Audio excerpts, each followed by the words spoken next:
اور ڈسٹرکٹ جج کی عدالت میں درخواست لگائی، رجسٹرار کی عدالت میں درخواست لگائی کہ بھئی ہمیں اعتراض ہے جج پر، ہمارا کیس جو ہے دوسری عدالت منتقل کیا جائے، اور وہ منتقل ہو جاتا ہے۔ اس میں کوئی یعنی نہ ضد کی بات ہے، نہ لڑائی کی بات ہے، نہ کوئی ایسا کہ میں پرسنل اس کو لے لوں، پرسنل چیز نہیں ہے۔ جج صاحبان عموماً جو سندھ میں نے دیکھا ہے وہ بھی اس چیز کو اگر کوئی اس پر اعتراض لگا لیتے ہیں، جج خود پھر اگر پہلا اعتراض آنے کے بعد ہی جج اس کیس سے پیچھے ہو جاتے ہیں۔ تو یہ ایک پریکٹس ہے جس کو فالو کیا جاتا ہے تمام تر ملک بھر میں، دنیا بھر میں عدالتوں میں، کیونکہ ایک شہری جو ہے یا خاص طور پر جو ملزم ہے اس کو تمام تر مواقع دیے جاتے ہیں، مواقع فراہم کیے جاتے ہیں کہ انصاف کے تمام تقاضے پورے کیے جائیں۔ جیسے کہ مثال کے طور پر ایک ملزم کا جب اعترافی بیان قلم بند کیا جاتا ہے تو اس کا بھی ایک قانونی طریقہ ہے۔ اس کا طریقہ کچھ یوں ہے کہ اس کو پہلے تو تیار کیا جاتا ہے۔ مثال کے طور پر ایک سخت کیس میں، ایک بڑے کیس میں، قتل کے کیس میں مثال کے طور پر کسی کو گرفتار کر لیا جائے اور پولیس کے سامنے وہ شہری جو ہے وہ اس بات کا اعتراف کر لے کہ میں نے یہ قتل کیا ہے، تو اس کے بعد اس چیز کو جانچا جاتا ہے کہ واقعی یہ اس بیان پر کھڑا ہے اور یہ واقعی صحیح بول رہا ہے۔ پولیس اپنی تفتیش کے بعد مجسٹریٹ کے روبرو درخواست دیتا ہے اور مجسٹریٹ سے استدعا کرتا ہے کہ یہ شہری ہم نے اس کیس میں گرفتار کیا ہے، اس کا اقبالی بیان قلم بند کرانا چاہتے ہیں۔ تو عدالت پھر اس پر ٹائم دیتی ہے۔ مثال کے طور پر آج درخواست آئی تو کل کا ٹائم دے دیا۔ ٹائم دینے کے بعد کل جب ملزم کو پیش کیا جاتا ہے، عدالت لایا جاتا ہے، تو عدالت میں ایک بار پھر گزارش کی جاتی ہے کہ ہم ملزم کو لے آئے ہیں۔ تو اس کے بعد یہ ہوتا ہے کہ اس ملزم کو جو اعترافی بیان قلم بند ریکارڈ کرانے کے لیے عدالت آیا ہوتا ہے، اس کو وقت دیا جاتا ہے۔ عدالت مجسٹریٹ اس کو وقت دیتا ہے یا دیتی ہے کہ آپ کے پاس 1 یا 2 گھنٹے ہیں، آپ سکون سے سوچیں، بیٹھ جائیں اور اس کے بعد آپ کا بیان قلم بند ہوگا۔ اس صورت میں بھی اگر وہ ملزم کہے کہ میں نے بیان قلم بند نہیں کرنا، تو وہ جو درخواست ہوتی ہے وہ ریجیکٹ ہو جاتی ہے اور اس کو واپس پولیس کے حوالے کر دیا جاتا ہے۔ لیکن بیان ہونے کی صورت میں بالکل فرینڈلی ماحول دیا جاتا ہے تاکہ ملزم سوچے اور اس پر سوچ سمجھ کے بعد اس بیان کو قلم بند کیا جائے۔ یہ قانونی طریقہ کار ہے اور عمران خان صاحب کے پاس بھی حق تھا ان کے پاس کہ وہ پورا اس حق کو استعمال کریں گے۔ ایک جج صاحب کے پاس ان کا کیس نہیں چلنا چاہیے، تو اس چیز کو استعمال کرتے ہوئے ان کو یہ یعنی ایک فیسلٹی دینی چاہیے تھی جو کہ عدلیہ دیتی کہ ٹھیک ہے اس جج پر ان کو اعتراض ہے تو کسی اور جج کے روبرو یہ کیس جو ہے یہ رکھا جائے تاکہ ان کے اعتراضات کو دور کیا جائے۔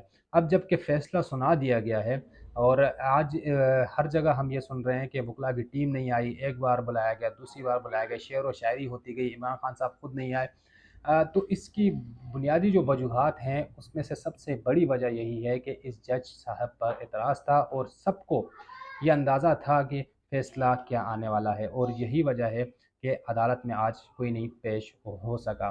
تو یہ ایک مختصر سا میں آپ کو سمجھانا چاہ رہا تھا کہ اصل میں کسی جج پر اعتراض کرنے کا مطلب کیا ہوتا ہے۔ کسی جج صاحب پر اعتراض کرنے کا یہ مطلب نہیں ہے کہ پرسنل کسی چیز پر کسی کو اعتراض ہو، بلکہ کوئی اگر مطمئن نہیں ہے، کوئی چاہتا ہے کہ مجھے نہیں لگتا کہ یہاں سے مجھے انصاف ملے گا، تو وہ اپنا اعتراض لگا سکتا ہے، ہر شہری لگا سکتا ہے۔ یہ بنیادی حقوق میں سے ایک اہم حق ہے شہریوں کا، جو کہ عدلیہ فراہم کرتی ہے اور تاکہ قانون کے تقاضے پورے کیے جا سکیں۔ لہٰذا آج کے فیصلے کے بعد یہ چیز جو ہے پہلے سے ہی متنازع تھی اور مزید اس پہ جو ہے سٹیمپ لگ گئی ہے ایک کہ فیصلہ جو ہے وہ جج نے نہیں بلکہ کہیں سے فیصلہ آیا گیا۔ بہت سے لوگ اس پہ باتیں بھی کر رہے ہیں۔ تو یہ آج کی فیصلہ جو بھی تھا، جیسا بھی تھا، کس کے حق میں تھا، کس کے خلاف تھا، یہ تو الگ بحث تھی، لیکن یہ ایک پہلو ہے کہ آپ اگر کسی جج پر اگر آپ مطمئن نہیں ہیں تو آپ کے پاس یہ قانونی آپ کا رائٹ ہے، آپ اس کو استعمال کر سکتے ہیں۔ اب آگے کیا ہونے والا ہے؟ آگے یہ ہوگا کہ ہائی کورٹ میں جو ہے درخواست لگائی جائے گی اور عدالت سے استدعا کی جائے گی کہ یہ ہمارے خلاف جو ہے یہ فیصلہ جو ہے یہ قانون کے تقاضے اس میں پورے نہیں کیے گئے، اور ہو سکتا ہے ہائی کورٹ سے ریلیف مل بھی جائے۔ ہائی کورٹ سے ریلیف وقتی طور پر بھی مل سکتا ہے اور مستقل طور پہ بھی مل سکتا ہے، دونوں صورتیں ہو سکتی ہیں، لیکن جس طرح اعتراض لگانے کے بعد کہ عدالت سے منتقل کیا جائے، اس درخواست کو ریجیکٹ کرنا ہی ایک شہری کے بنیادی حقوق کو سلب کرنے کے مترادف ہے۔ لہٰذا ہائی کورٹ میں درخواست لگی کیونکہ لوور کورٹ کے بعد آپ کے پاس ہائی کورٹ کی آپشن آتا ہے. ایک اور ڈسٹرکٹ جج کے پاس بھی یہ درخواست لگ سکتی تھی، لیکن میرے خیال سے پی ٹی آئی کی جو قانونی ٹیم ہے وہ ہائی کورٹ سے رجوع کرے گی. ہائی کورٹ بھی اگر اس چیز کو ان کی درخواست کو ریجیکٹ کر دے دی تو پھر ان کے پاس سپریم کورٹ کا دروازہ کھلا رہے گا. آج کی ویڈیو کا مقصد، بنیادی مقصد یہی تھا کہ کسی جج صاحب پر اگر کسی کو اعتراض ہو تو وہ کیا کر سکتا ہے اور اس کو کیا ریلیف مل سکتا ہے. تو ویڈیوز یعنی عمران خان صاحب گرفتار کر لیے گئے، وہ خبریں چلتی رہیں، سب کچھ ہوتا رہا، لیکن یہ ایک ایسا پہلو ہے کہ جس کو لوگ سمجھنا چاہتے ہیں کہ آخر یہ معاملہ کیا ہوتا ہے، کیونکہ اکثر شہری جو اس ملک کے ہیں وہ اس عدالتی سسٹم سے واقف نہیں ہے، کبھی پالا نہیں پڑا.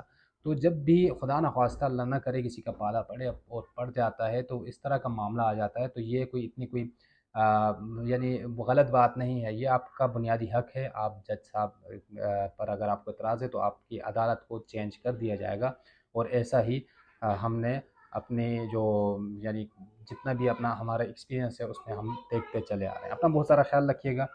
مزید ویڈیوز کے ساتھ آپ کی خدمت میں حاضر ہوتا رہوں گا. اللہ